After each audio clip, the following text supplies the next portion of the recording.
Welcome students. Welcome to my video. In this video, I'm going to teach you about object passing to a function in Java.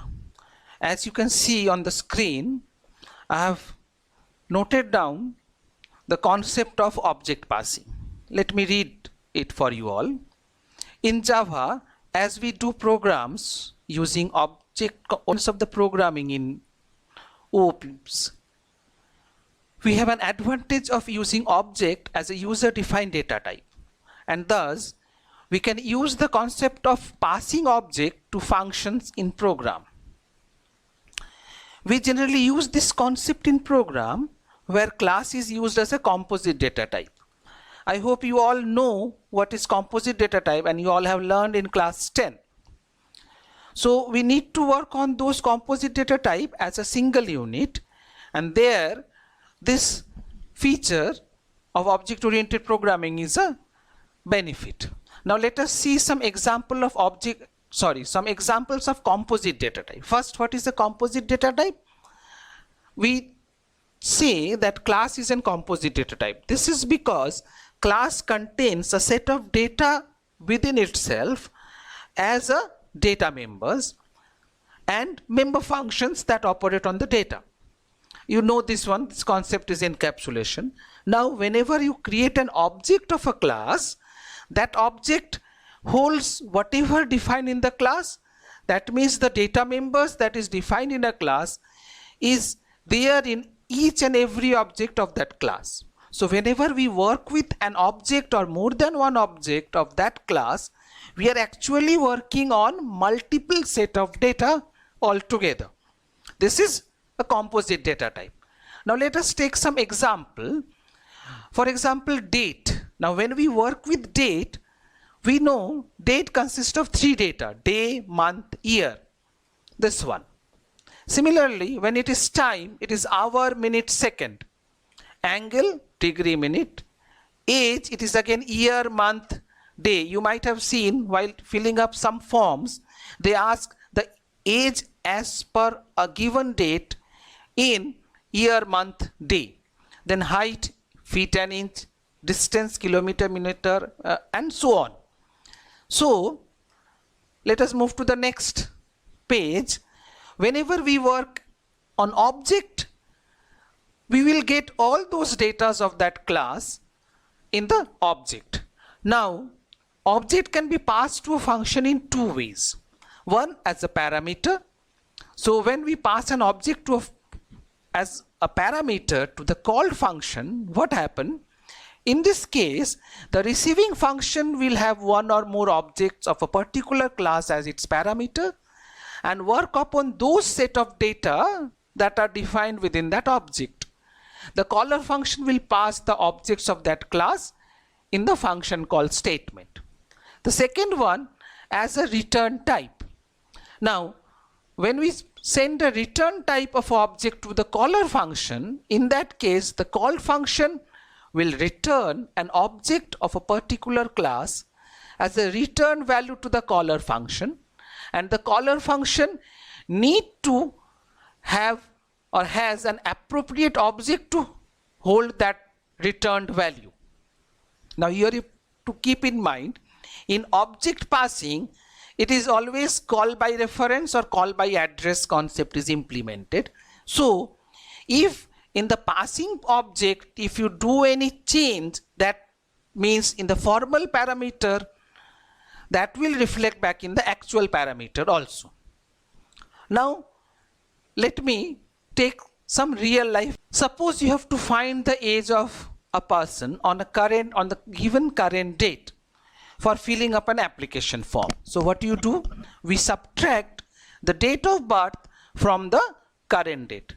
So let us take an example. The person's date of birth is 21/11/1968 and he is aged to be found on the day 1st January 2020. So what we'll do? This is the current date in reverse order: year, month, day.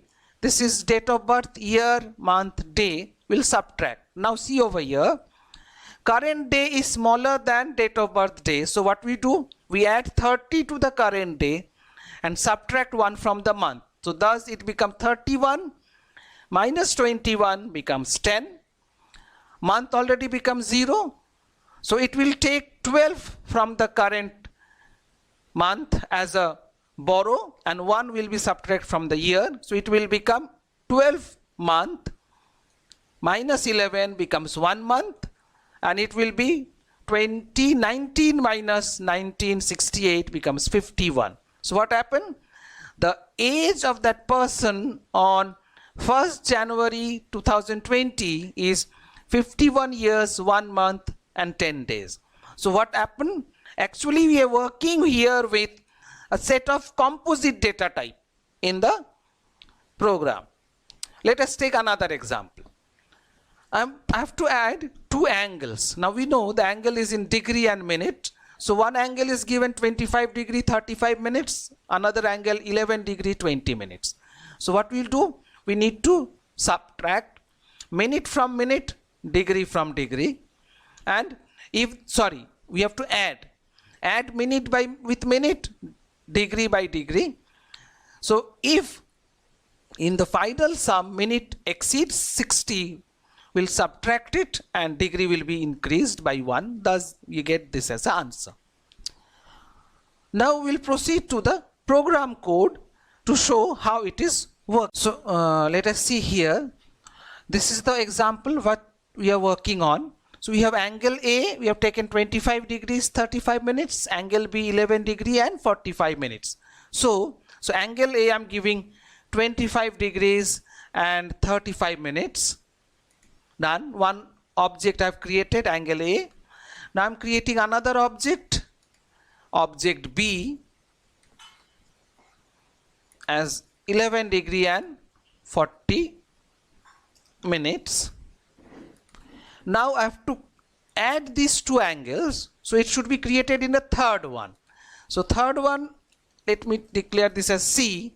I have to pass 0 0 because we have a parameterized constructor and it need to initialize the data through parameter.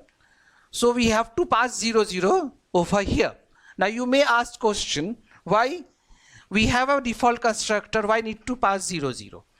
This is because as you have declared one constructor, then the default constructor will not be provided by the compiler to your class. Hence you have to pass it. Now let us run. What I have to do, I have to add 2 angles. So let us check first. Angle A, if I inspect, it has degree and minute 25 35. Angle B, let me inspect, it is 11 40.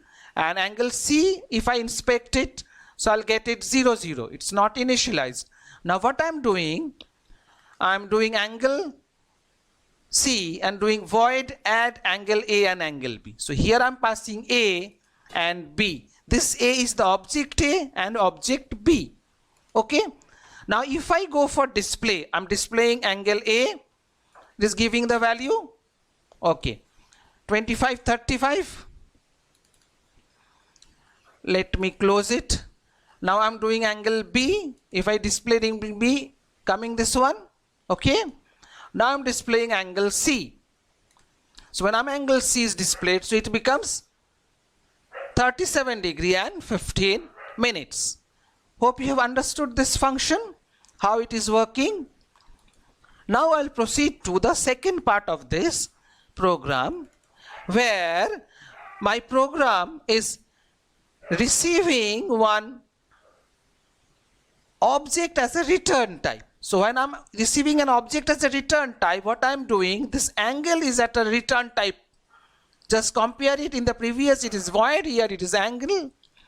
It is taking 1 as a parameter, only one object. Why? Because the current object will be the function which is being called. So here I have to create a temporary object. Here temporary object need to be created. Temporary object of angle class that will hold the value. I'm adding this parameter object with the current object. Here addition is done with the parameter and of current, and finally you are returning the object. So this is returning the object. Now let us see how it is working. So I've compiled it. So again I'm creating angle A, passing with 25 and 35. Okay. I'm creating another one, angle B, passing 11, 40. And now what we'll do, we are not creating third object over here. Rather, I'm calling the function through B. So I'm calling function add through B. So B is our current object. Here I'm passing A. So A is the parameter object, B is the current object. B will be referred by this. I've done OK. So it is returning. Here I'm doing what? I'll get it. Get an angle. So I'm making it as C, or you can take anyone else. So C is the object that will store the addition of angle A and angle B. OK. Close. C. Now if I call this function display, see I'm getting the same value. 37 degree 15 minutes. Okay, hope you have understood the concept. I'm showing the code once again. So this is the code where